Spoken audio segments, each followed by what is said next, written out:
Ça faisait des années, des années, des années que des gens me disaient mais tu devrais en faire quelque chose, tu devrais faire des stages, tu devrais faire des conférences, il faudrait que tu fasses un bouquin, tu peux pas ne pas utiliser ça, etc. Mais comme pour moi, c'est un truc, si tu veux, Charlotte, qui est totalement naturel, qui est simplement ma façon d'être, je n'avais pas du tout le sentiment d'avoir quelque chose qui puisse se monnayer ou qui puisse devenir une carrière. J'espère que vraiment, à un moment, on pourra opérer ces changements de vie sans être obligé de se faire passer par ces moments de pire violence qui peuvent paraître des phénomènes extérieurs, qui peuvent paraître des trucs de ah bah pas de chance. Moi, je crois pas trop à ce truc de loterie là, de chance, pas de chance. Je crois que on a pas mal de chemin à parcourir pour apprendre à avoir le droit de changer de direction dans la vie, sans devoir passer par ce genre d'extrême violence contre soi. Je suis Charlotte Desrosiers-Natral et je suis heureuse de t'accueillir sur Pourquoi pas moi. On a tous rêvé un jour de changer de vie. Certains ont osé écouter leur petite voix et ils ne le regrettent pas. Grâce à ces témoignages sans coupe, découvre les coulisses de leur réussite. Pourquoi pas moi? L'invitation à écouter ta petite voix.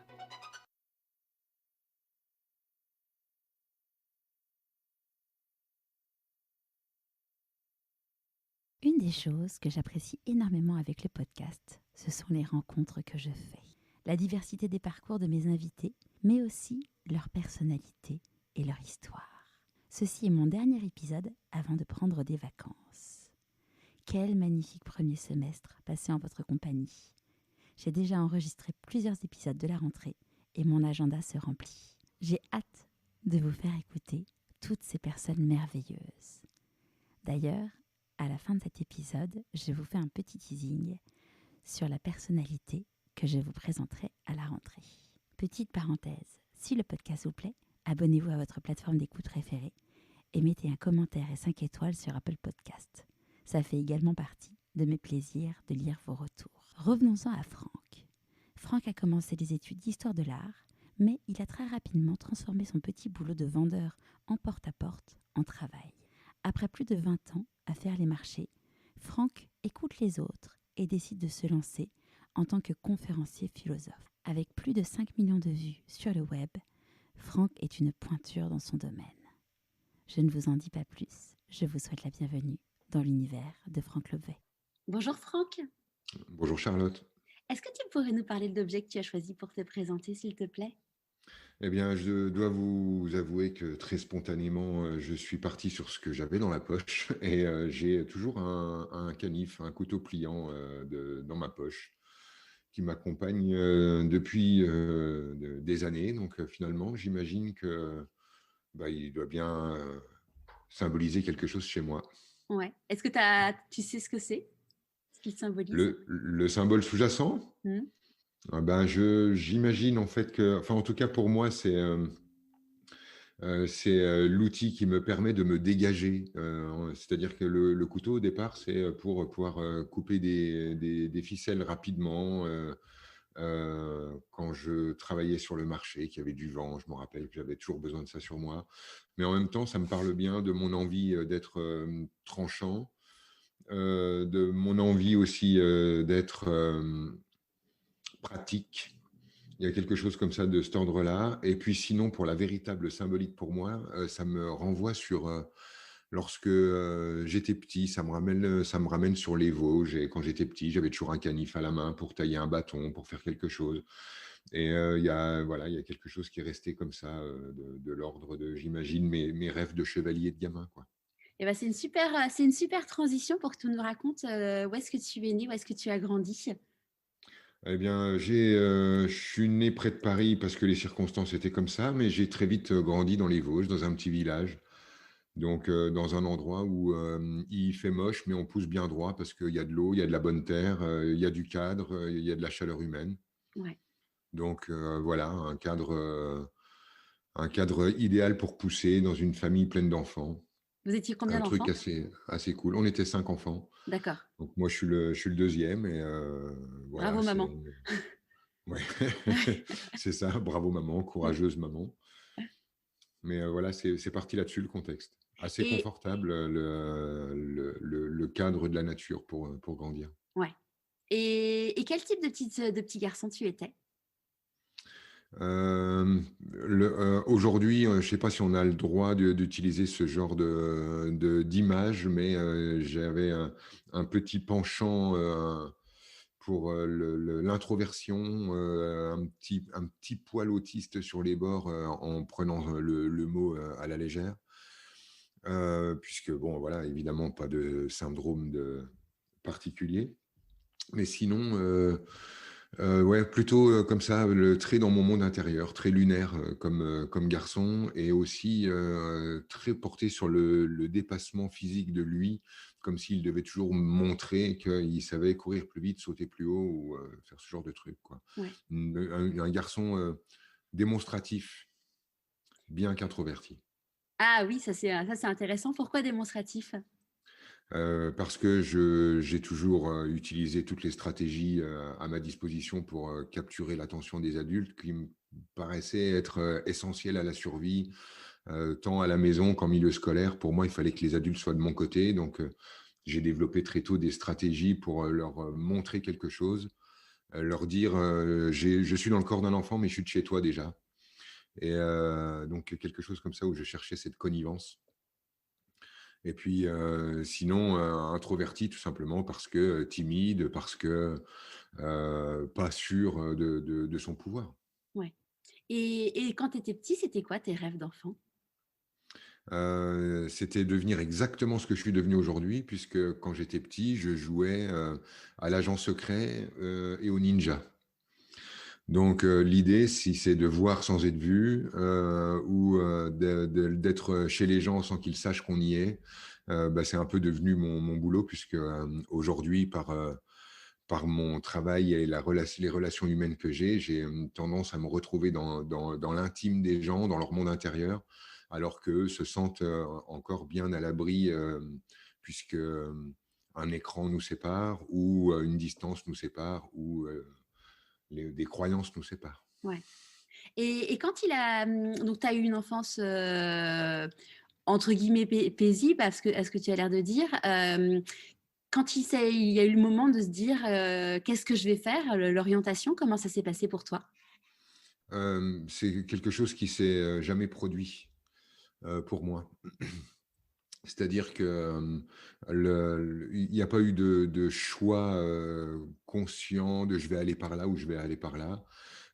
J'ai été guidé par mon instinct dès les premiers choix à poser. Et du coup, en fait, quand un choix est instinctif, il ne passe pas par la case mentale. Mm. Et du coup, on ne se rend pas compte que s'opère un choix, puisque simplement on suit notre ventre. Et moi, en fait, ce sont mes amours qui m'ont dirigé. C'est parce que telle fille était là que je faisais tel genre d'études, et puis que je lâchais la fac parce qu'elle était maintenant ici ou que c'était une autre. Mais moi, c'est mon ventre qui m'a dirigé, pas ma tête, quoi, jusqu'alors. Ouais. Et du coup, qu'est-ce que tu as fait comme étude? J'ai fait un bac littéraire. Je me suis inscrit en fac d'histoire de l'art. Et j'ai fait 2 ans d'université comme ça, mais sur les 2 ans d'inscription en réel sur place, ça doit ça doit se compter en semaines peut-être, ma présence sur place. Parce que,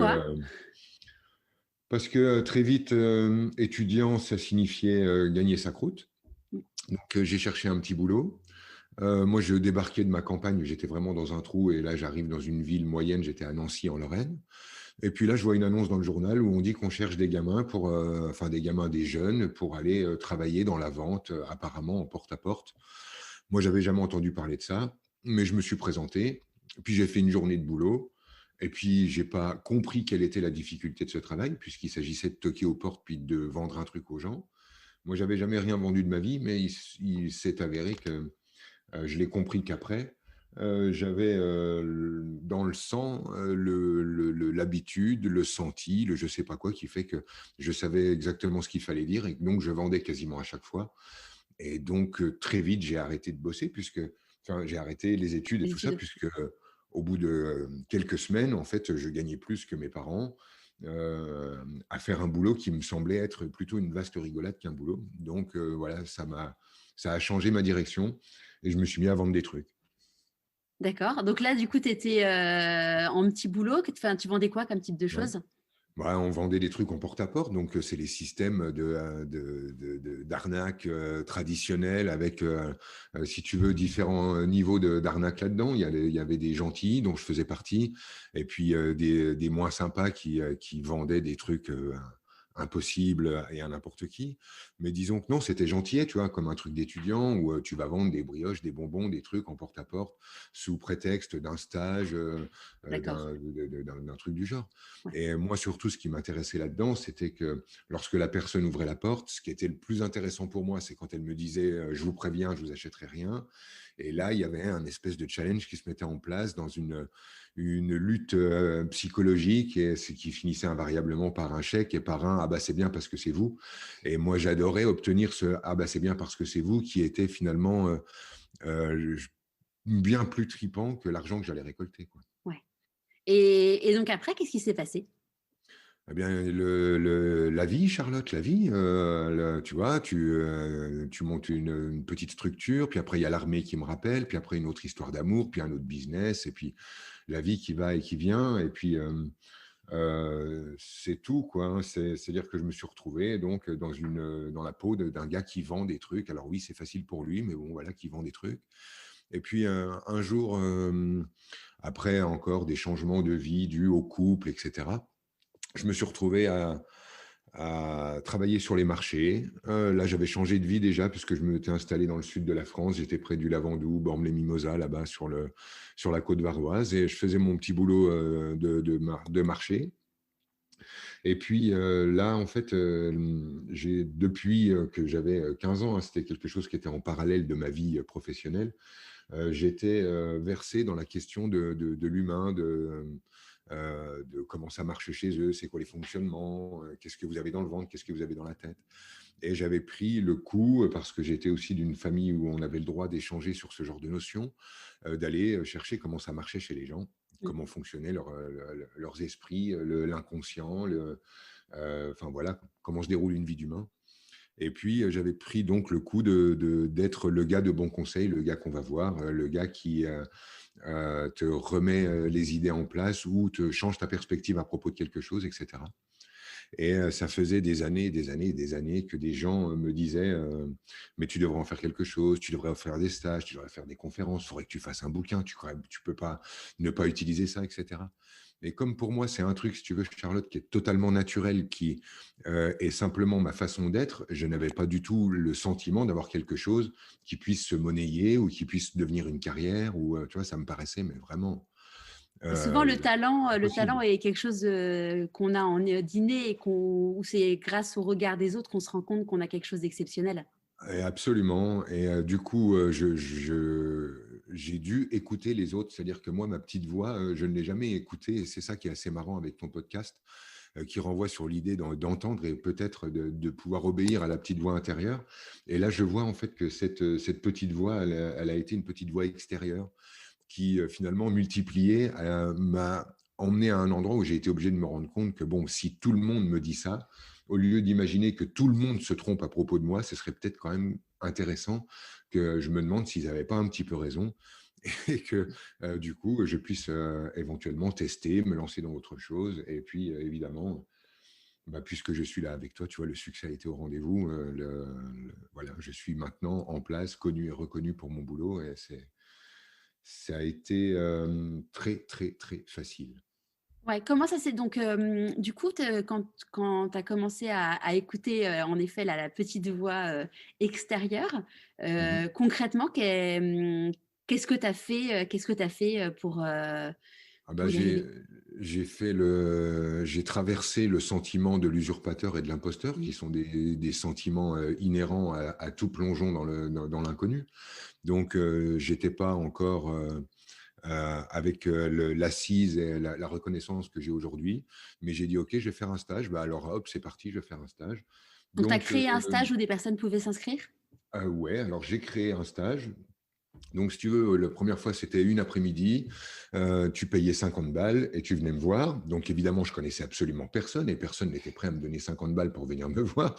Surtout que jusqu'alors, les conseils étaient gratuits, puisque je parlais à tort et à travers. Et que comme je pensais avoir la science infuse, j'avais aucune difficulté à être le redresseur de tort de service. Mais du coup, il a fallu que je bouge tout ça. Et je me suis inscrit à la médiathèque de mon village, donc d'un petit village du Var, où ils avaient une médiathèque. Ils ont dit oui, un espace de réunion. Donc j'ai mis quelques encarts dans le village en disant, voilà, je fais une réunion d'information à la médiathèque. 16 personnes sont venues. Donc, Euh, on payait j'ai- 50 euros? non, non, non, 16 Non. personnes qui sont venues gratuitement D'accord. à Ouais, cette conférence. t'as testé en gratuit. Et non, j'ai juste Non?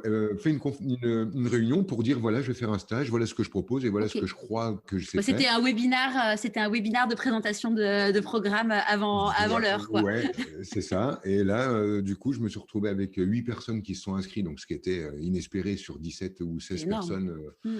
à la petite conférence. Et puis, on a passé cet après-midi ensemble. Et puis, j'ai commencé ma première phrase qui était quelque chose de l'ordre de ce qui te coince dans la vie, c'est. Et quand j'ai commencé cette phrase, je ne savais pas comment elle allait finir. Et puis, en fait, bah, elle s'est finie. Il s'est avéré que ça parlait énormément à la personne là. Puis, j'ai fait la suivante, puis la suivante. Et puis, ils ont été contents. Ils en ont parlé chez eux. Et puis, voilà, de fil en aiguille, voilà, me voilà aujourd'hui avec mon carnet de rendez-vous bien plein. Et donc là, à ce moment-là, donc j'imagine que tu n'as pas lâché les marchés tout de suite. Et à partir de Mhm. quand tu as commencé à lâcher le marché? Bah, j'ai lâché le marché lorsque ça me rapportait plus de faire des stages que de vivre le marché. Lorsque d'un seul coup, j'avais besoin de débloquer du temps, etc., quoi. Donc, mais ça a été extrêmement rapide, hein. Il y a dû avoir une petite année de Ouais. transition et puis c'était parti, quoi. C'est parti vite et fort, en fait. Super. Et ton premier livre, du coup, Un homme de bouffe, comment ça s'est passé, cette Bah, démarche?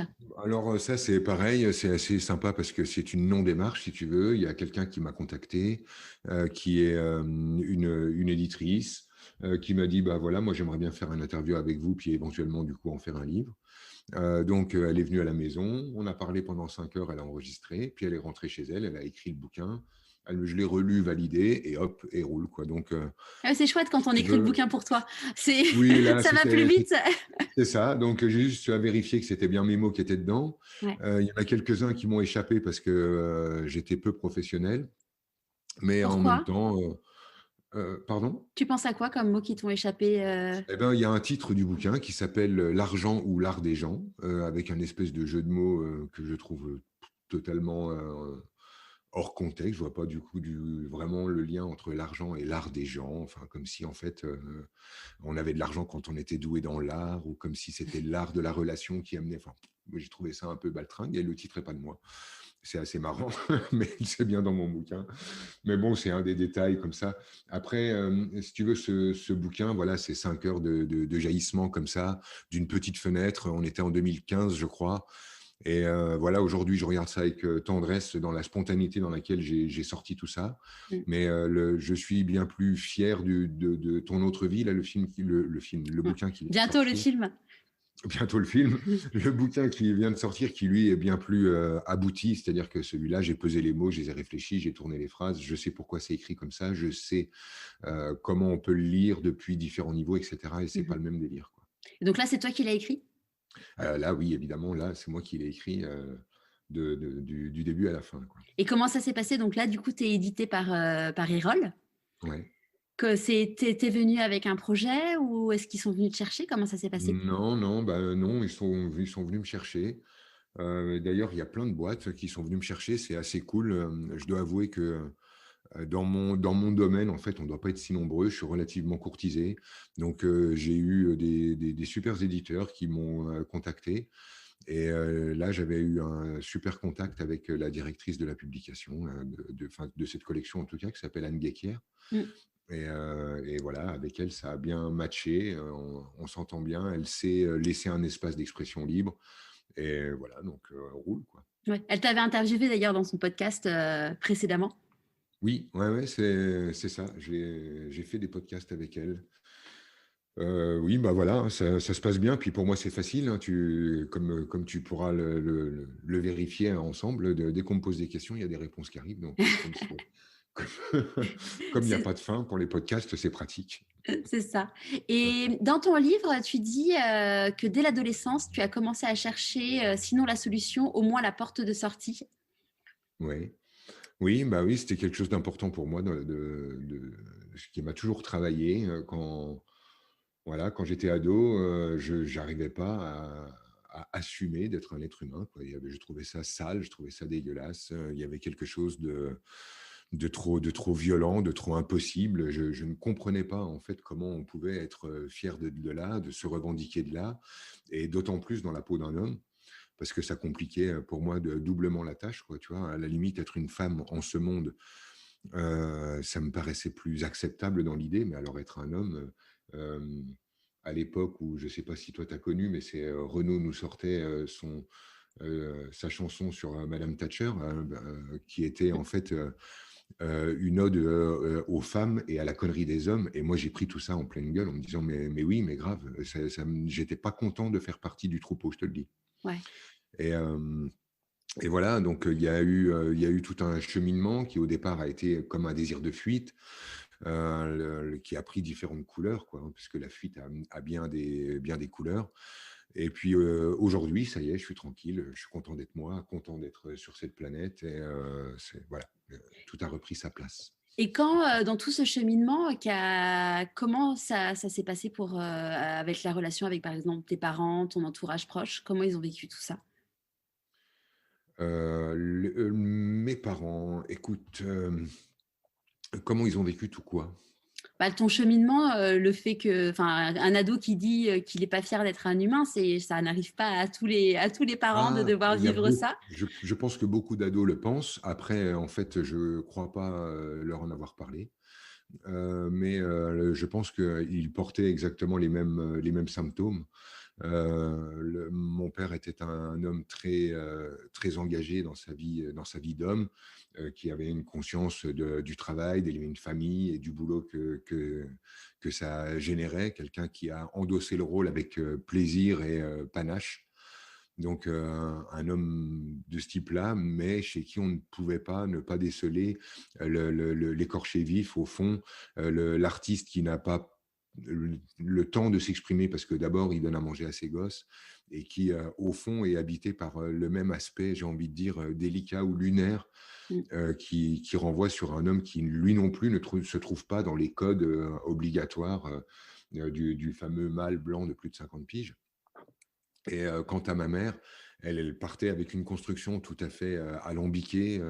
Ma mère est, française, mi-algérienne, avec un pied, de chaque côté, de la culture, une enfance chaotique, un caractère, fort, une gitane, hippie, mais maman. Et puis, elle aussi s'est posé plein de questions, et c'est par son cheminement, en fait, que ses enfants ont eu, les outils de réflexion pour, ce qui est de penser à la vie. C'est parce qu'elle a commencé de se poser des questions, de chercher des réponses, que nous, les enfants, avons eu des outils qui nous ont permis ensuite d'avoir, des avis et de creuser tout ça, quoi. Et ils faisaient quoi comme métier, tes parents? Alors mon père, il était, dans l'informatique, donc il dépannait, installait, des ordinateurs, et il était, professeur d'aïkido. D'accord. Et ma maman était prof d'aïki aussi, au club, enfant, et elle était, donc mère de 5 enfants, ce qui est un Oui, métier ce à qui est un temps vrai plein. métier en tant que tel. Et guérisseuse à ses heures, puisque, donc, à partir de, je sais pas, 87 ou 88, un truc comme ça, elle s'est mise, à recevoir des gens pour, faire des soins de magnétisme, de la rebouteuse du coin, quoi. D'accord. Et ça, comment tu l'as vécu? Que ta mère soit une rebouteuse? On l'a vécu, d'une manière tout à fait, naturelle. On voyait des gens entrer en boitant et ressortir sur 2 pieds, donc on était fiers, nous. On trouvait Mmh. ça super. Et puis, ça a amené, plein de frais, plein de neufs dans cette maison, où d'un seul coup, on s'est posé des questions, on a réfléchi à des tas de trucs, on a soulevé des pistes. Enfin, moi, j'ai trouvé ça super, super riche, quoi. C'était, vraiment, génial qu'elle s'ouvre à ça, quoi. Et est-ce que tu penses que toi, tu as pu hériter, de certaines choses, liées au magnétisme de ta maman? Non, non, je souscris pas à ces thèses-là. Pour moi, tout ça, c'est des enfantillages. Tu sais, maintenant, je suis un véritable professionnel de la conscience humaine, et je ne joue plus avec les histoires de «j'ai un don, c'est ma grand-mère» et nanani et nanana. Non, on a dépassé ces stades-là. n'importe quel humain qui pose sa main sur le corps d'un autre a une action thérapeutique, tout simplement parce que de l'énergie est échangée et que l'énergie est intelligente, tout simplement parce qu'elle répond à l'ordonnancement de la vie, de la nature et du principe de perfection qui préside à la nature sur notre planète. Après, on peut s'attribuer ça sous forme de dons, de qualités, de talents, de machin. Moi, je ne souscris pas trop. Je trouve que c'est simplement un truc naturel et que les gens, lorsqu'ils décident de le faire, le font. Et lorsqu'ils le font souvent et avec application, bah, ils deviennent des spécialistes. Ouais, tu ne crois pas qu'il y ait des personnes qui ont plus, entre guillemets, un fluide ou quelque chose comme ça que d'autres? Non, je pense qu'il y a ceux qui font et ceux qui font deviennent. Et il y a ceux qui font pas et ceux qui font pas deviennent pas. Mais D'accord. qu'on est bien sur cet adage fondamental du forgeron qui forge. Je pense que n'importe qui peut faire un podcast, et pour que ce soit un podcast comme le tien, bah, faut en faire souvent, beaucoup, et au bout d'un moment, ben voilà, on sait faire quelque chose que tout le monde peut faire, mais on le fait, bah, comme Charlotte le fait, Mm. et c'est ça le truc. Et pour toi, le fait, là tu dis qu'aujourd'hui, donc tu es un spécialiste, tu es un professionnel dans la matière. Comment tu es devenu professionnel? En le faisant, en forgeant. Moi, j'ai fait aujourd'hui, ça fait une dizaine d'années que je fais ça. Et j'ai dépassé les 10-12 000 personnes rencontrées en physique, en stage. Mm. Donc, tu ne peux pas visiter 12 000 structures humaines et leur fonctionnement et leur stratégie de survie et de compréhension. Enfin, tu ne peux pas faire tout ça sans que ça soit anodin. Et effectivement, lorsque je vois mes premiers efforts pour obtenir de l'information dans un fonctionnement humain. Et aujourd'hui, la différence, c'est le jour et la nuit. C'est vraiment la différence qu'il y a entre quelqu'un qui passe le permis et quelqu'un qui est pilote de mécanique automobile, quoi. Ouais. Voilà, donc, je peux me poser aujourd'hui en disant, voilà, je suis un professionnel de ça parce que c'est ma profession, parce que je fais ça toute l'année, très souvent. Et donc, forcément, même si on part tous sur les mêmes bases, c'est-à-dire avec absolument le même talent, bah, je pratique énormément celui-là. Ouais. Tu dis dans ton livre que il y a un sens caché derrière chaque épreuve de la vie. Et toi, tu racontes aussi dans le livre que tu as fait un AVC. Mhm. Quel a été du coup pour toi le sens derrière cet AVC? Alors, il y a de multiples sens. Le premier, en fait, c'est, on pourrait dire, ce qui mène au bout la question que se posait l'adolescent chez moi, c'est-à-dire, ah bon, tu veux rentrer chez toi? Es-tu toujours d'accord pour partir? Parce que très bizarrement, dans une semi-conscience, j'ai assisté à une espèce d'échange entre des versions de moi, des parts de moi qui réfléchissaient aux enjeux et à la possibilité de ne pas revenir ou de revenir. Donc il y avait cette notion-là. Il y a aussi la façon par laquelle il est intervenu. C'est-à-dire que c'est un étirement d'une veine, une malformation d'une veine, c'est-à-dire que j'étais vraiment en pleine santé. Mmh. Donc, c'était impossible de déceler ce genre de fragilité dans mon corps. Mais en fait, ça représente vraiment cette veine qui s'étire dans la moelle épinière. Ça représente vraiment ce type qui est les pieds sur terre parce qu'il a sa boîte à faire tourner, il a 3 enfants, il a une vie à vivre, et en même temps qui passe son temps totalement collé au plafond dans une quête spirituelle qui n'a pas de cesse, puisqu'en fait l'idée c'est carrément de fuir le plan de l'humain, et qui se retrouve parfaitement étiré dans son énergie. Et j'aime beaucoup cette synergie, puisque pour moi l'AVC, s'il a signé quelque chose, ça n'est pas l'ouverture de perception particulière chez moi ou quoi que ce soit de ce type-là, mais simplement le point de départ du réatterrissage dans mon corps d'humain, de devoir accepter d'être moi, mon identité, d'être un humain, puis d'être un homme, puis d'être un fils, puis d'être un père, etc., jusqu'à de devoir accepter d'être Franck et de lui foutre la paix à celui-là, quoi. Tu avais quel âge du coup au moment de cet AVC? J'avais 40 ans. Et qu'est-ce que tu as changé? C'est entre le moment où tu es là, à ce moment-là, tu disais que tu avais ton entreprise. Mhm. C'est le moment où du coup, tu es reparti sur les marchés? Non, effectivement, en fait, ça correspond à un moment où j'étais en train de lâcher toute cette ancienne vie. Il y a eu vraiment l'AVC correspondait exactement à mon changement de vie où j'ai changé de couple, j'ai changé de métier, j'ai changé de région, j'ai déménagé. Donc, je suis mort et je suis revenu. C'était parfaitement logique, ça se tenait. Mais dans l'ensemble, ça se tenait. Et on voit en fait comment, pour un garçon comme moi, ce genre de changement était finalement quelque chose de super anxiogène et de dangereux. Changer de vie, pour moi, ça a dû passer par devoir accepter l'idée d'en mourir, quoi. C'était évidemment d'une manière inconsciente, mais chez moi, c'était fortement inscrit comme ça. Mais voilà, tout s'est bien passé, quoi. Ouais, tant mieux. Tu vois, Ouais, c'est tant mieux. marrant parce que tu vois, quand j'ai fait mon burn-out et qu'il y a eu le moment où je me suis dit, c'est impossible d'y retourner, enfin de retourner dans ma vie d'avant, Mhm, j'ai vraiment vécu cette phase comme une vie de deuil, enfin un moment de deuil. mhm, Et je sais que ça peut être très fort comme mot pour des personnes qui ont perdu un proche, mais vraiment, mhm. c'était le mot deuil qui résonnait en moi et qui résonne toujours en moi par rapport à cette période. Et c'est Ouais, vrai que c'est assez perturbant, entre guillemets. oui. Bah oui, mais en fait, évidemment, toute renaissance nous parle donc d'une mort qui nécessite la présence d'un deuil. Cela dit, j'ai vécu ça également, si tu veux, Charlotte, cette sensation de deuil. Et chez moi, en fait, le deuil n'a pas été le deuil de ma position sociale ou d'à quel point je pouvais être un rouage de la société. Tu vois, Mm. j'étais jamais qu'un guignol sur un marché, hein. On pouvait m'enlever sans que personne ne s'en rende compte. Non, le deuil pour moi, ça a été le deuil de mon corps.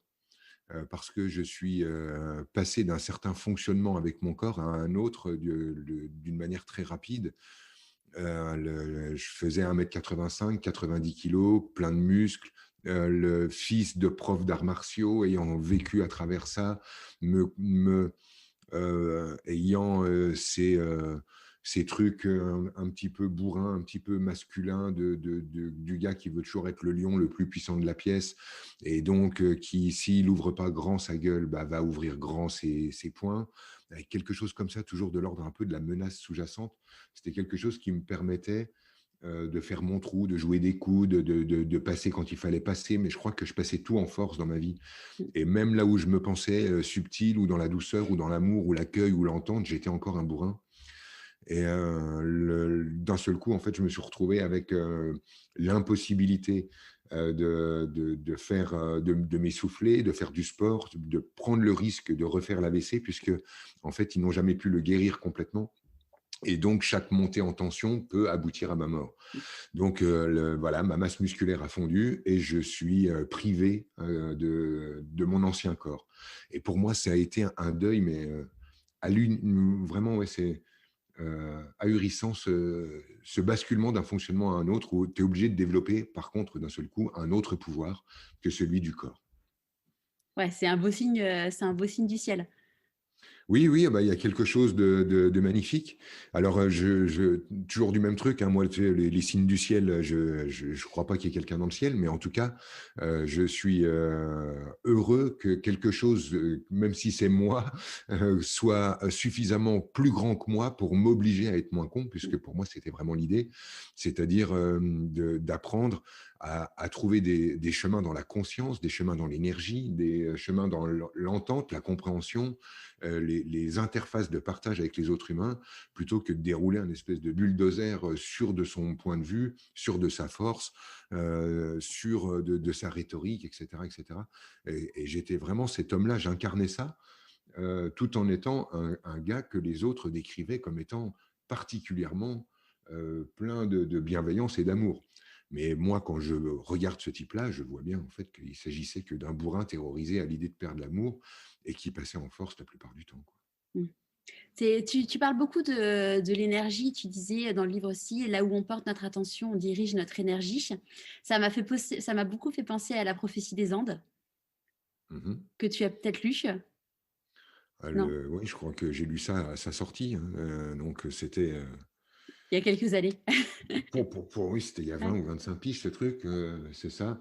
Après, c'était bon. Le sujet n'est pas la prophétie des Andes, mais la question de l'énergie. Ouais. Euh, j'ai j'ai perdu ta question. Bah, c'était rebondir sur là où on porte notre attention, on dirige notre Ah énergie. oui, OK. Oui, effectivement, pardon. Ouais, je crois, que, nous, humains avons, nous sommes des êtres, forts, énergivores. On a vraiment besoin de beaucoup d'énergie pour notre fonctionnement et notre, élan naturel, ça va être, de capturer, de l'attention. Parce que dès qu'on capture l'attention de l'autre, d'un auditoire, on va capturer, de l'énergie. Au fond, en fait, c'est nous ce qu'on appelle de l'amour, mais c'est bel et bien de l'énergie qui arrive jusqu'à nous lorsqu'on capture de l'attention avec un auditoire. Et c'est vrai que, c'est pour moi un point important parce que quand on a compris qu'on avait vraiment besoin de cet auditoire, on comprend pourquoi on est capable de développer des stratégies de héros ou des stratégies de victimes, des stratégies de survivants, parce qu'évidemment, l'idée, ça reste quand même de pouvoir avoir une légende suffisamment bankable pour qu'elle capture un max d'attention, donc qu'elle nous nourrisse un maximum.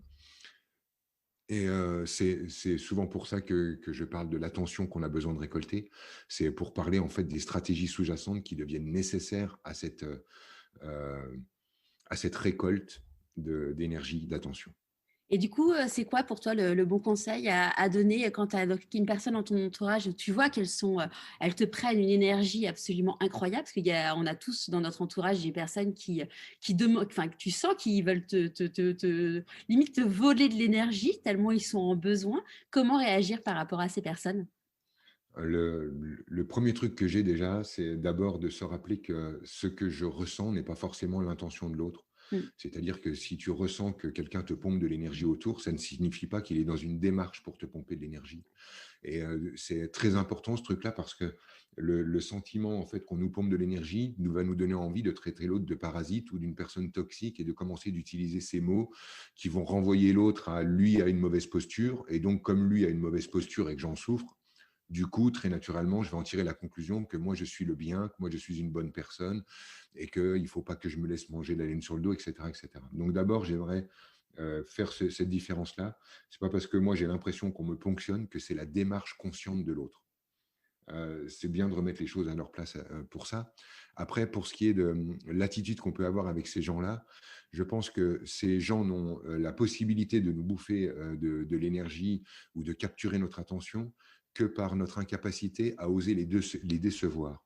C'est-à-dire que si lorsqu'on te parle, tu ne joues pas forcément au jeu de la politesse qui consiste à tendre l'oreille gentiment en attendant que ça se termine, et que tu te permets d'agir comme tu as envie d'agir et de dire à l'autre, tiens, bah, si tu arrêtais de parler, parce que là, juste, en fait, tu es en train de me gonfler, et qu'on osait poser ces choses-là avec clarté, Mm. il n'y aurait plus ce système-là.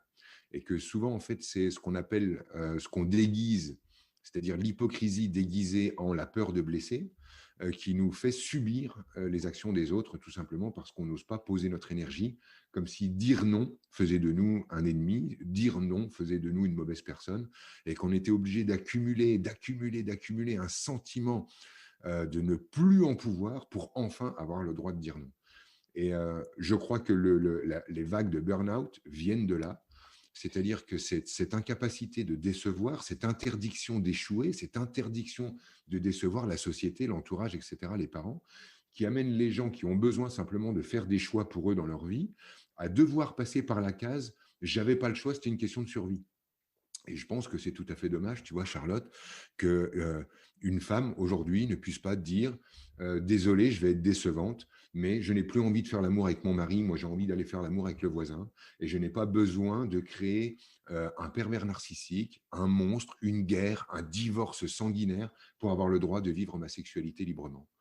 Je n'ai pas besoin de vivre une relation extrêmement conflictuelle avec mes collègues de bureau, de faire monter le truc en épingle jusqu'à ce que ça devienne une question de survie pour moi, parce que la société m'interdit de quitter un boulot parce que tout le monde est dans le chômage, parce que la société m'interdit de quitter un boulot parce que tout le monde ne jure que par le pognon et la réussite, et que du coup, si j'ai d'autres choix à faire, d'autres choix dans le cœur, ben, je vais être obligé de passer par la mort. Et je trouve ça dingue que tu sois obligé de passer par le burn-out pour simplement dire, moi, écoutez, j'ai envie de faire de la radio, de me tourner vers les gens et de faire autre chose. Mm. Et simplement, je prends cet exemple pour toi, mais vous êtes des milliers et des milliers à devoir passer par la mort pour avoir le droit simplement d'assumer vos choix. Et au fond, je pense que si on apprenait le droit de décevoir, le droit de laisser l'autre être frustré de ma non-réponse ou de ma non-présence, le droit d'être échouant en quelque manière que ce soit. Et bien d'un seul coup, en fait, les gens ne seraient plus obligés de passer par les cases. J'ai été victime d'un monstre, j'ai été victime d'un boulot, j'ai été victime de ceci ou cela, comme pour avoir enfin, lorsqu'on a notre carte de victime, toute légitimité pour enfin faire des choix. Mm. Juste pour finir ce long laïus, je remarque qu'il s'agit, si tu veux, aussi de la même chose avec la maladie. J'ai énormément de gens qui débarquent dans mes stages et qui ont eu le droit de commencer de vivre leur vie comme ils l'entendaient que lorsqu'ils avaient la carte cancer et qu'ils pouvaient poser la carte cancer. Donc là, ça fait un truc du genre, bon, bah, moi, j'ai plus envie de bosser depuis des années. Là, je peux, j'ai ma carte chimio. Moi, j'avais plus envie avec les gamins, j'en peux plus, j'ai besoin d'air et machin. Ah, là, en fait, j'ai un cancer, j'ai le droit. J'ai envie de tout larguer pour partir à la pêche aux Maldives, j'ai un cancer, j'ai le droit. Est-ce qu'on est obligé de passer par la mort pour faire des choix et aux yeux de qui? Parce qu'au fond, en fait, c'est quel est le regard qui est posé sur nous qui nous demande finalement de devoir systématiquement tout légitimer dans nos vies? Mm. Parce que ça pose cette question-là. Mais je partage complètement, hein. D'ailleurs, c'est l'objet du podcast, hein, c'est de dire n'attendez pas d'avoir un accident de la vie pour vous rendre compte que vous avez le droit de choisir. Après, tu vois, moi, j'ai jamais dit que j'avais fait un burn-out à cause d'autres personnes. Clairement, je pense que cet environnement-là ne m'allait plus, ou peut-être ne m'a jamais été. Et même si, évidemment, que dans toute situation, dans toute entreprise, il y a des choses qui sont plus ou moins acceptables, moi, tu vois, c'est ce que je dis aux personnes, c'est apprenez à vous aimer, apprenez à vous respecter et on vous respectera. Et moi, je sais que une des choses qui m'a conduit au burn-out, c'est que j'ai dit oui à des choses, mais en fait, j'aurais jamais dû accepter ces choses-là, en fait. Mais C'est exactement ce que j'appelle la peur de décevoir. mm, Et que, en fait, si tu avais été au fait de ton droit légitime d'être décevante, tu n'aurais jamais vécu tout ça. mais je Mais pense c'est qu'il y a le quelque côté. chose qui est interdit, hein. On n'a pas le droit Mais de après, décevoir. je pense qu'il y a même, tu vois, il y a le décevoir par rapport aux autres, en effet, par rapport au regard de la société, de ton boss, de tes équipes et compagnie. Mais il y a aussi, je pense, la déception de soi-même, en fait, de se dire, de pouvoir imaginer que c'est un échec, alors qu'en fait, ça n'est pas un échec. C'est juste qu'en fait, quand tu te connais vraiment, tu sais qui tu es. Tu sais là où tu es bien et tu t'inventes pas une vie qui n'est pas la tienne. Tu Bien vois, sûr. il y a une semaine, j'ai donné une conférence pour, pour HEC au féminin. Et il y a une personne qui m'a posé la question de dire mais ok, on n'a pas fait toutes ces études là, enfin en gros c'est un peu un échec finalement de se dire que aujourd'hui tu fais des podcasts alors que tu avais fait une école de commerce et que tu avais été CMO et compagnie. Je dis bah non, parce qu'en fait aujourd'hui je suis bien, je suis à ma place, je suis heureuse et que tout ce que j'ai appris précédemment, bah, je m'en sers dans ma vie au quotidien, mais on a encore beaucoup de personnes qui imaginent que c'est un échec d'être qui on est vraiment en fait. Oui, par exemple. Après, si tu veux, pour remettre l'équation comme je la vis, soit si tu n'oses pas décevoir l'extérieur, tu vas décevoir l'intérieur. C'est-à-dire que si tu n'oses pas déranger, décevoir ton papa, ta maman, ton patron, ton conjoint à un moment donné, bah, c'est toi qui vas être déçu de toi, tout bêtement. Donc tout ce que tu n'oses pas faire vivre à l'autre, bah, tu vas te le faire vivre à toi.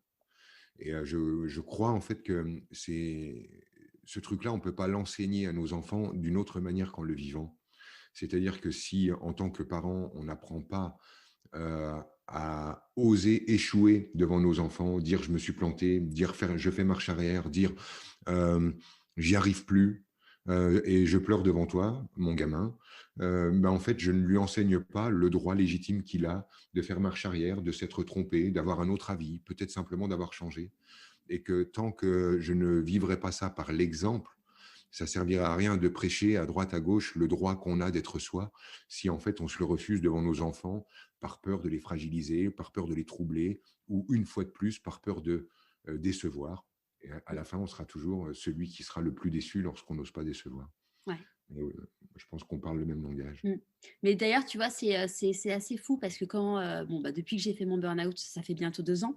Moi, j'en ai toujours parlé de façon très libre, et libérée. Ça n'a jamais été un tabou pour moi et même ça a pu déstabiliser des personnes, que j'en parle de cette façon-là.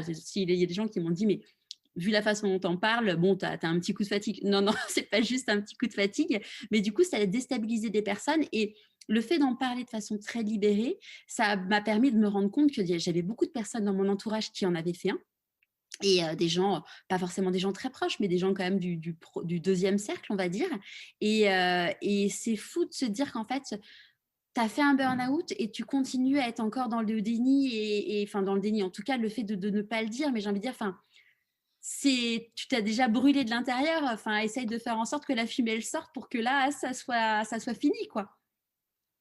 Et oui, oui, bah oui, et puis voilà, plus le conditionnement est puissant, plus la violence de ce qui va être vécu à l'intérieur sera puissant.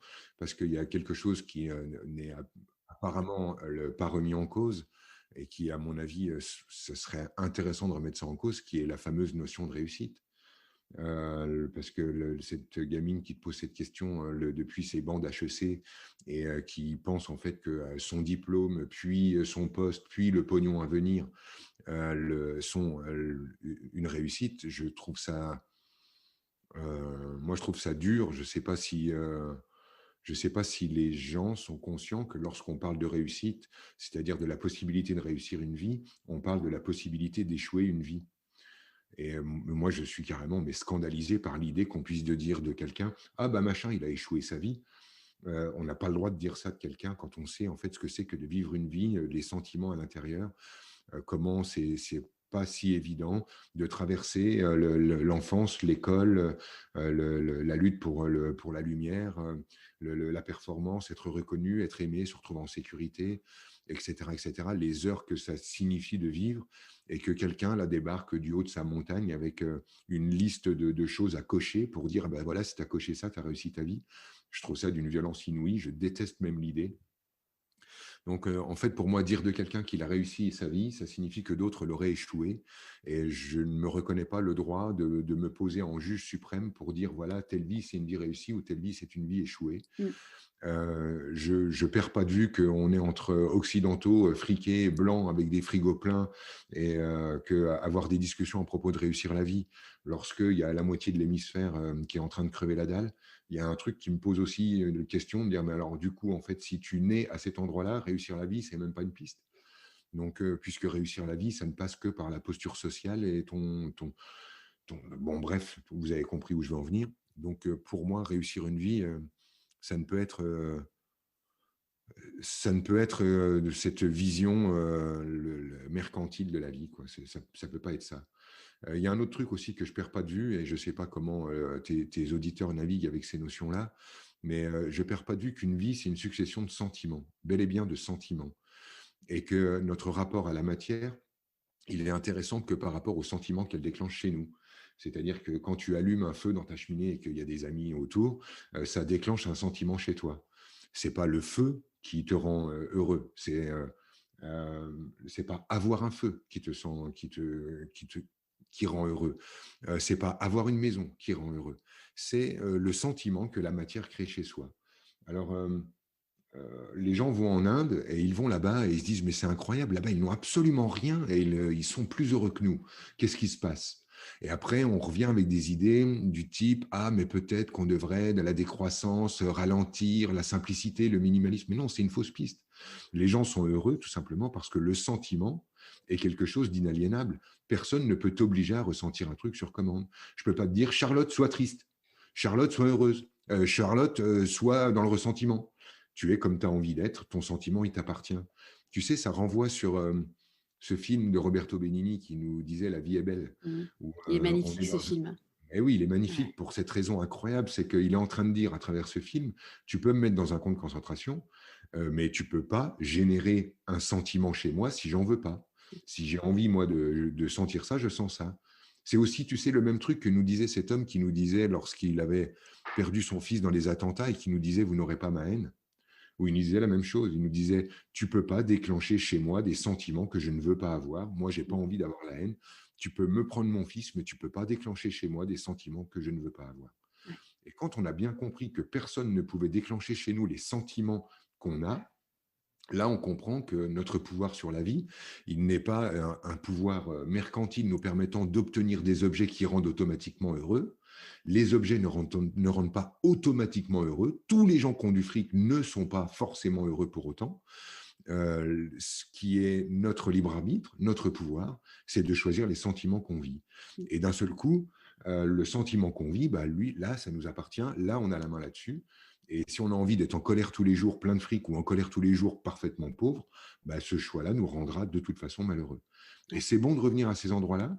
Sinon, on finit par perdre de vue en fait que euh, il y a d'autres pistes que réussir professionnellement, amasser de la reconnaissance, amasser du talent, amasser du pognon. Il y a d'autres pistes qui permettent d'avoir une vie dans laquelle on est parfaitement bien parce qu'on vit avec des sentiments agréables. Mm. Ça me fait penser au livre de Daniel Blouin, je ne sais pas si tu le connais, c'est un Canadien que j'ai interviewé, qui a écrit un livre dont j'ai perdu le nom, c'est Sortie de zone. Enfin, il a fait sortie de zone, entrée de zone, et c'est un peu un expert en changement de vie parce qu'il a expérimenté différents changements de vie lui-même. Et Daniel, dans son livre, raconte l'histoire d'un New-Yorkais qui arrive, je crois que c'est au Mexique, dans un petit port de pêche et qui qui voit un pêcheur qui est serein, qui est bien et compagnie. Et le pêcheur lui dit, mais pourquoi tu travailles comme ça et compagnie? Ben, je lui dis, mais attends, tu vois, ça me permet de pouvoir passer des vacances et d'être ici, d'avoir les moyens de pouvoir le faire. Et le pêcheur, il lui dit, mais, mais regarde-moi, regarde ma vie, moi j'ai ça tous les jours en fait, et j'amasse pas tout ce que tu as, j'ai pas ta réussite potentiellement sociale, mais je suis heureux. Et du coup, je trouvais que ça faisait...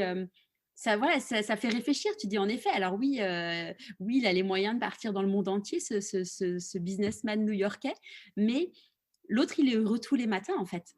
Oui, mais dans ce que je veux expliquer, parce qu'effectivement, l'histoire, elle est magnifique, ça me parle tout à fait, mais je veux expliquer par là, en fait, que le New-Yorkais peut parfaitement courir après le pognon, le succès et la reconnaissance, et déclencher chez lui des sentiments parfaitement agréables. Bien sûr. Et que, en fait, on pourrait sortir de cette espèce de clivage soit moine, soit Ferrari, avec voilà, si tu quittes ton poste d'élite française ou d'élite mondiale et que tu te tournes vers la simplicité et l'intérieur de ton cœur, tu seras béni des dieux. Non, non, non, non.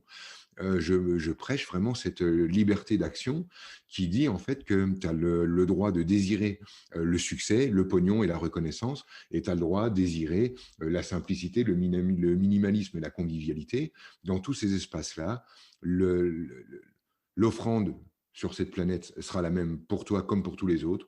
Tu as le choix et le pouvoir sur tes états d'être. Donc, tu as la capacité d'avoir la vie la plus incroyable que tu veux, selon, depuis toi. Et c'est ça qui Ah, m'importe. mais on Et que est d'un seul d'accord, coup, hein.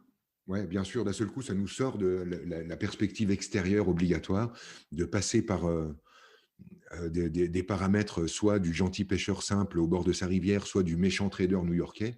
Non, en fait, un être humain, du début à la fin de sa vie, a la main sur ses sentiments, et il serait bon qu'on s'en rappelle. Ah oui, non, on est, de toute façon, on est complètement en phase. Ce qui compte, c'est d'être aligné et enfin, d'être à l'aise avec ce qu'on a. En fait, enfin, je veux C'est dire, ça, enfin, si tu es trader à New York et que tu es heureux, c'est ce qui compte. C'est juste exactement. de se dire que là où tu es et où que tu sois, hein, parce que tu peux Oui, être pêcheur frustré, puis ouais, pêcheur c'est au ça, Mexique frustré, carrément, c'est possible bien aussi. sûr, grave. L'idée, ouais, c'est d'être à ta place, en fait. Oui, oui, bien sûr, parce que dans l'histoire-là, on oublie que le pêcheur, il dort pas dans le même lit, ni avec la même personne que l'autre. Mais le truc qui m'importe aussi dans cette affaire-là, c'est de se rappeler que la vie est une succession de hauts et de bas.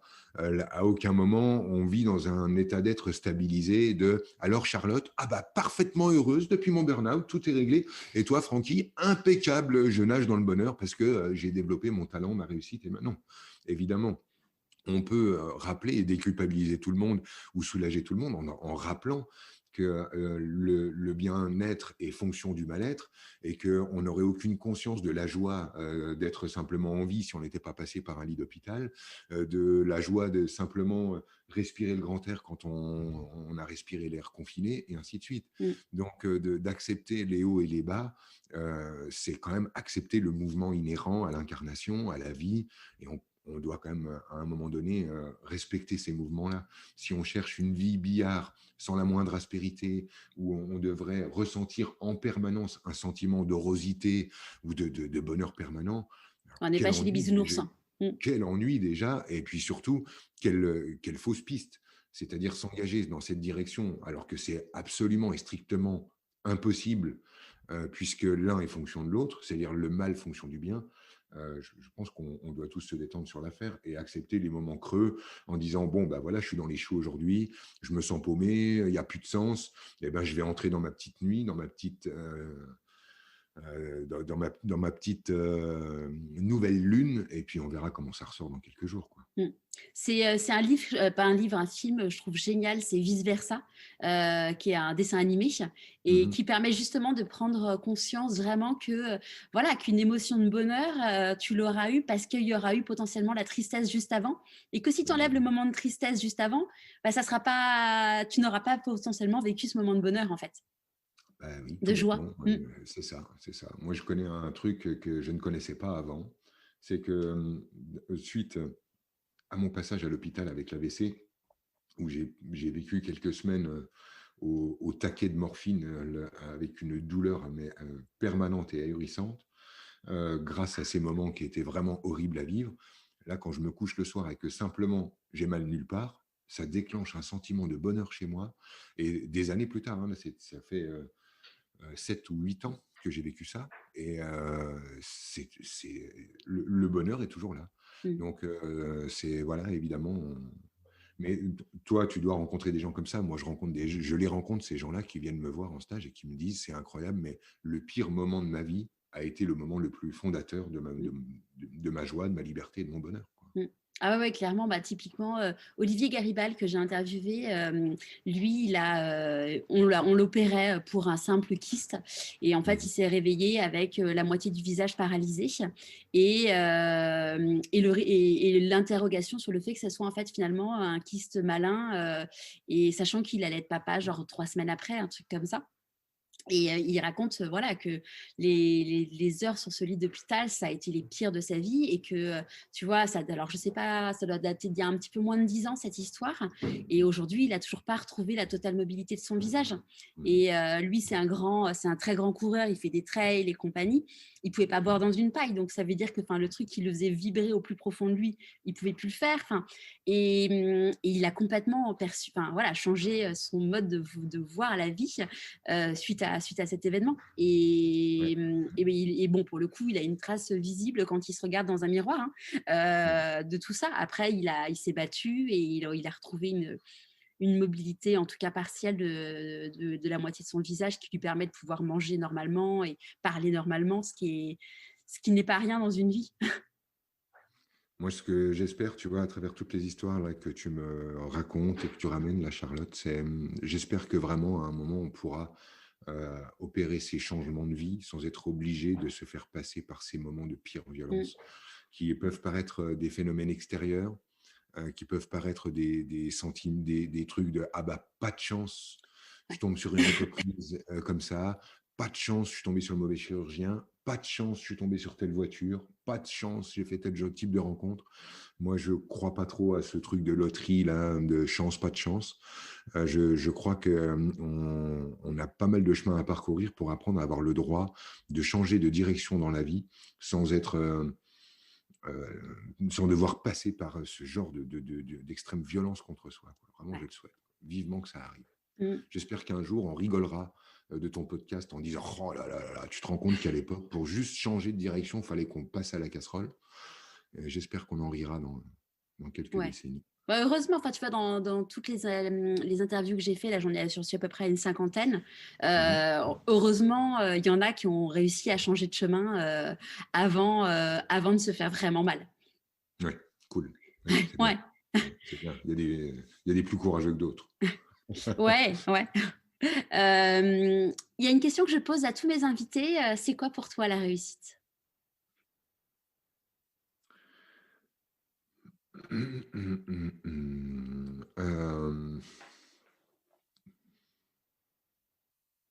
Pour moi, la réussite, c'est lorsque je me regarde dans le miroir et que je suis OK avec ce que je regarde. Ouais, c'est vraiment là que ça se situe. La réussite, pour moi, ne peut être qu'un phénomène entre soi et soi. Mm. Dès qu'il est à l'extérieur, il retourne dans la possibilité d'échouer ou de réussir aux yeux du monde. Je pense que seul un humain peut se donner le qualificatif. Seul un humain pour lui-même peut dire j'ai échoué ou j'ai réussi, fonction de son truc. Et moi, en fait, quand j'arrive à me regarder dans la glace et à être fier de l'homme que je vois, j'ai le sentiment de réussir. Pour moi, c'est ça. Mm. Qu'est-ce que tu penses que le petit Franck de 6 ans dirait s'il te voyait aujourd'hui? Euh, alors attends, 6 ans, il me renverrait où? Qu'est-ce qu'il me dirait lui? euh, Je pense, je suis convaincu qu'il me dirait bien joué. C'est Il n'y chouette. a aucun doute. Mm. Il me dirait bien joué. Dans la vie, C'est quand en on... ça que, c'est en ça que j'avais de l'avance quand j'avais 6 ans par rapport à maintenant où je vais en avoir 48 cette année. C'est qu'à 6 ans, j'avais déjà compris l'essence de ma présence sur Terre, qui était venir jouer. Et il a fallu que je m'en éloigne pendant 40 piges pour que lui vienne me réveiller de haut de ses 6 ans et me dise allez, viens jouer. Mm. Dans la vie, on dit que quand on fait des choix, il y a des renoncements. C'est quoi tes renoncements à toi? Alors, je ne crois pas à ça, mais je veux bien répondre à la question comme si je pensais que ça Pourquoi... fonctionnait Non, comme ça. pourquoi tu crois pas à ça? Parce que, en fait, on a le sentiment de renoncer à des choses alors que nous sommes capables aujourd'hui de vivre dans l'ère du et. Et je pense qu'on est vraiment en train de basculer, si tu veux, Charlotte, pendant des années, pendant, j'ai envie de dire, des millénaires, tu vois, tu pouvais être qu'un homme ou une femme. Et si tu es au courant, aujourd'hui, en 2021, tu peux être un homme et une femme. Il y a quelque chose, en fait, qui est en train de se transgresser, une ancienne frontière qui est en train de se gommer et qui, du coup, comme elle est en train de pouvoir s'estomper, si tu veux, il y a comme une espèce de résistance, un sursaut de résistance qui, qui s'observe dans la société par une forte polarisation des positionnements, où les gens sont très contre, très pour, très Trump ou très pas Trump, très vaccin ou très contre, et ainsi de suite. Et cette polarisation, elle n'est que la symbolique de ce qui est en train de lâcher, c'est-à-dire le monde parfaitement binaire, de soit je suis le bien, soit je suis le mal, soit je suis ceci, soit je suis cela. Et aujourd'hui, on est en train de passer à l'ère du « et ». Je suis le bien et le mal, je suis un homme et une femme, je suis grand et petit, je réussis et j'échoue, et je sors de la binarité Walt Disney qu'on me vend depuis l'éternité.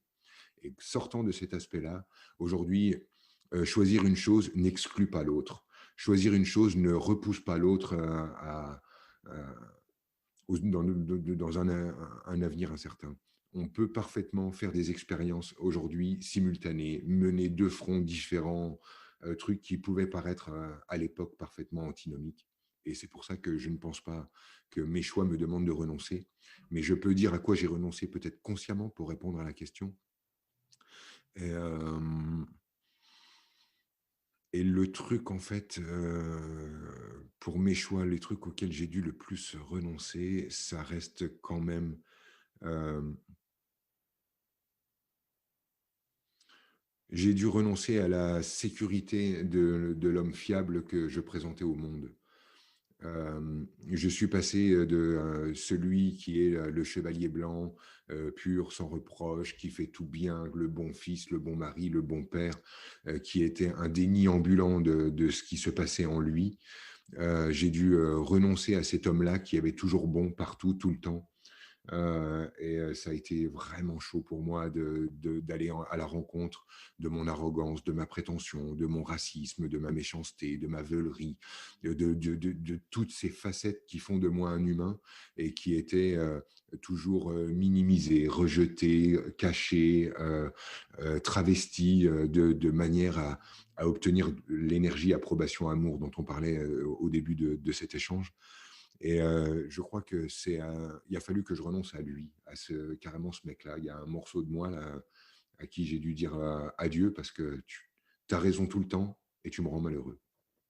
Et quand tu as fait du coup ce virage, comment ça s'est passé par rapport à ton entourage? Est-ce qu'il y a des gens que tu as laissés du coup sur le côté? Oui, plein de gens, mais je n'en ai cure. Euh, Tout simplement parce que j'ai pris conscience avec le nombre de rencontres que j'ai fait que lorsque tu dis quelque chose, si quelqu'un a envie d'être victime de tes mots, victime de ce que tu dis, victime de ton action, il trouvera le moyen de l'être. J'ai remarqué en fait que lorsque j'avais par exemple quelqu'un qui venait me voir et qui avait la structure de quelqu'un qui se dit rejeté, eh bien cette personne quand tu lui parles, il est scotché en disant mais oh, mon Dieu, mais on m'a jamais parlé comme ça, mais comment peut-on me parler comme ça? Et il se sent rejeté. Et si tu ne lui parles pas, il dit mais enfin, comment tu peux ne pas me parler? Et il se sent rejeté.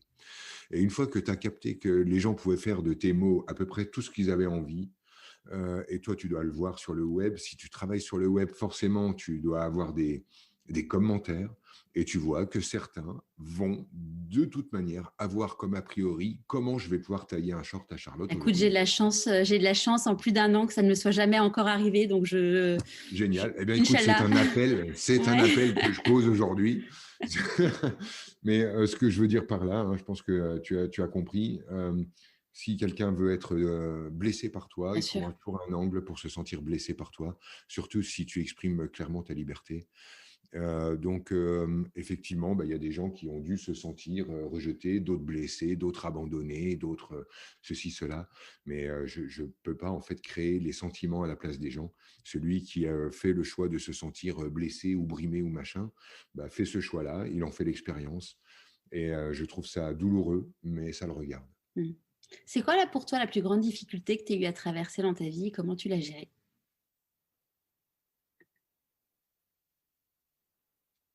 La plus grande difficulté pour moi dans ma vie, ça a été de voir mon père mourir trop jeune. Il est parti quand il avait 56 ans. Moi, j'étais pas chaud du tout pour le voir partir. Euh, Comment je l'ai géré? Bah, mal. J'ai eu mal, j'ai serré les dents, j'ai tenu le coup bêtement, peut-être parce que je pouvais pas plus m'effondrer que ce que je me permettais de m'effondrer. Mais c'est ça le truc, je pense, si je réponds honnêtement à ce que tu es en train de me poser. Pour moi, le moment le plus dur, consciemment, parce que je pense qu'il y en a peut-être d'autres, mais qui ont été vécus dans de l'inconscience. Mais ça reste totalement dégueulasse pour moi de savoir que cet homme ne pourra jamais partir à la pêche avec son fils, avec son petit-fils, puisque moi, en fait, la pêche, je m'en fous. Mais, mais je voulais vraiment que mon père et mon fils puissent se rencontrer. Mm.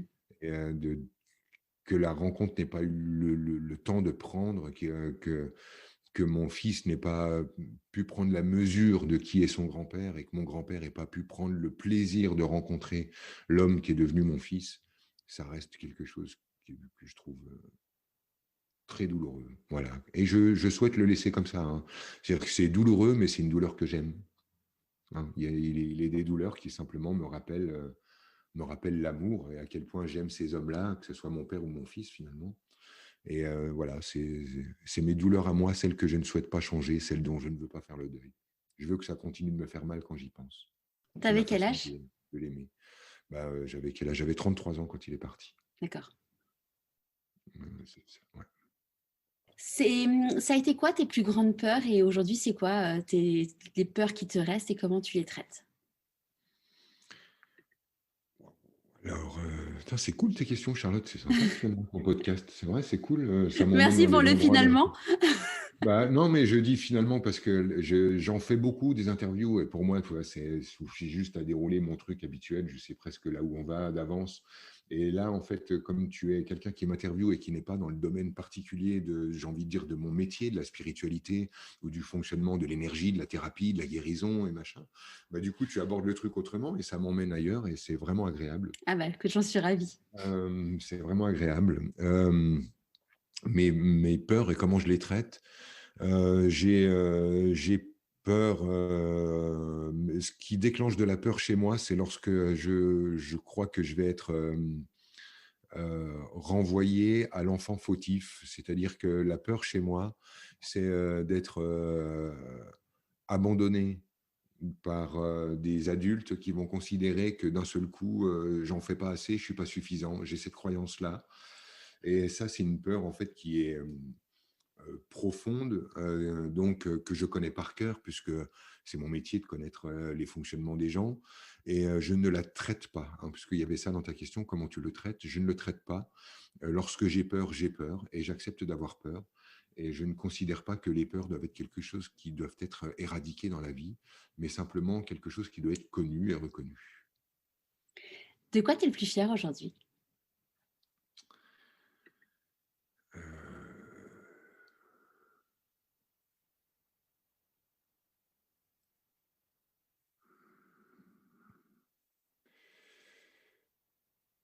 euh, mes enfants, mes enfants n'ont pas peur de moi. C'était un challenge.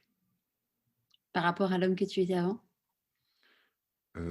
Par rapport à la façon que j'ai de prendre tout l'espace, j'ai une forte autorité sur mon territoire. Je suis quelqu'un qui impressionne les gens autour.